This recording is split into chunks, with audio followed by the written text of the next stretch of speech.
আজকে 10ই আগস্ট আমরা অত্যন্ত আনন্দিত, কারণ আজকের দিনেই আমরা আমাদের নতুন রেক্টর শ্রদ্ধেয় ফাদার পিটার শ্যানেল গমেজকে আমরা ইনস্টল করেছি নতুন রেক্টর হিসেবে। কারণ আমরা জানি যে এখানে ফাদার পল রেক্টর ছিলেন, মেজর সেমিনারি রেক্টর ছিলেন, কিন্তু তিনি নতুন ধর্মপ্রদেশ হওয়াতে সেখানে তিনি বিশপ হিসেবে মনোনীত হয়েছেন এবং অভিষিক্ত হয়েছেন। তাই এই স্থানটা শূন্য হয়েছিল। আর মণ্ডলীতে মেজর সেমিনারিটা অনেক গুরুত্বপূর্ণ একটা স্থান, কারণ আমাদের এই সেমিনারিয়ানগণ স্কুল থেকে শুরু করে কলেজ ইউনিভার্সিটি পর্যন্ত পড়াশোনা করে তারা শেষ গুরুত্বপূর্ণ পড়াশোনাগুলো এবং নিজেকে গঠন করার জন্য, পুরোহিত হিসেবে নিজেকে প্রস্তুত করার জন্যে এটা হলো একেবারে সর্বশেষ পর্যায়ে। সেজন্য এই সেমিনারির থেকে এই গঠনের উপর, শিক্ষার উপর নির্ভর করে আমাদের মণ্ডলী কেমন হবে, আমাদের ফাদারগণ কেমন হবেন।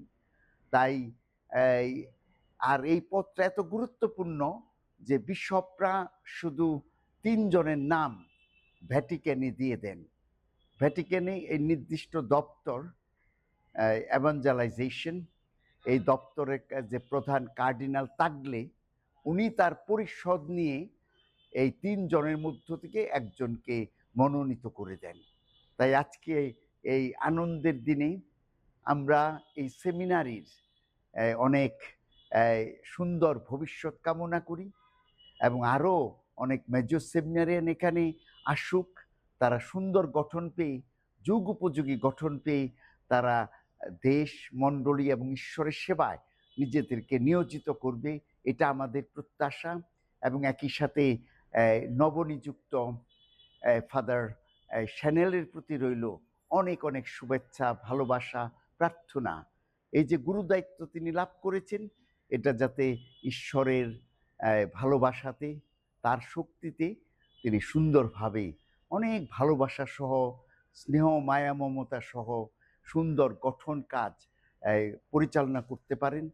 শুধু গঠন কাজ পরিচালনা নয়, কিন্তু আমরা সবসময়ই বিশ্বাস করি যে একজন গঠনদানকারী, যে ফরমেটর বা রেক্টর, তার জীবনও অনেক গুরুত্বপূর্ণ।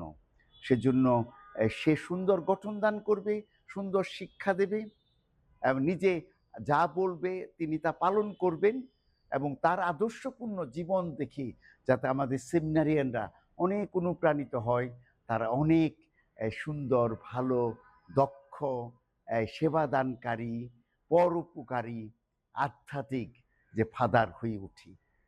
তাই ঈশ্বরকে এবং আজকে সেমিনারির যে রেক্টরকে ইনস্টল করা হলো, এই দিনে সবাইকে অনেক অনেক শুভেচ্ছা জানাচ্ছি। ধন্যবাদ।